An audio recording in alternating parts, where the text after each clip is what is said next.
ট্যাগরামি করারও একটা লিমিট থাকে ভাই। এত দুষ্টুমি কে করে ভাই? ব্যাপারটা হচ্ছে জামা ষষ্ঠীটা তো এনাদের দিন, আমরা গিয়ে কি করবো ভাই? আমরা কি গিয়ে আঙুল চুষবো নাকি?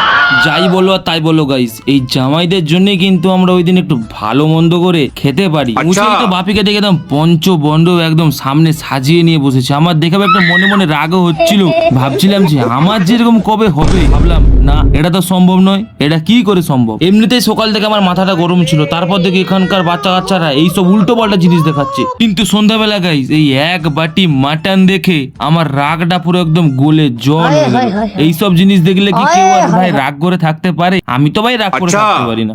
সন্ধ্যাবেলা দেখি এখানে একজনকে হেলমেট পরিয়ে জেলের আসামি বানিয়ে যে যার মতো পাচ্ছে চালিয়ে দিচ্ছে, আমিও গিয়ে একটু জোর করে চালিয়ে দিলাম গাইস। পরের দিন দুপুরবেলা একটু যাচ্ছিলাম পুকুরে ট্যাংরামি করার জন্য, মানে স্নান করার জন্য গাইস। স্নান করতে যেতে যেতে দেখি গাইস প্রচন্ড হারে মেঘ এসেছে, আর একটা বাদ যদি এসে আমার গায়ের উপরে পড়ে যায় কি হবে তখন গাইস?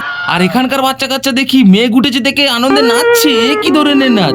তারপরেই গিয়ে গাইস পুকুরে ঝাঁপিয়ে পড়লাম, আর পুকুরে ঝাঁপে ও সে কি স্বস্তি! এ স্বস্তি তোমরা গাইস শহরে কোথাও হাজার খুঁজলেও পাবে না। তো আজকের জন্য আসছি, দেখা হবে নেক্সট পার্টে। ততক্ষণের জন্য টাটা এন্ড বাই বাই।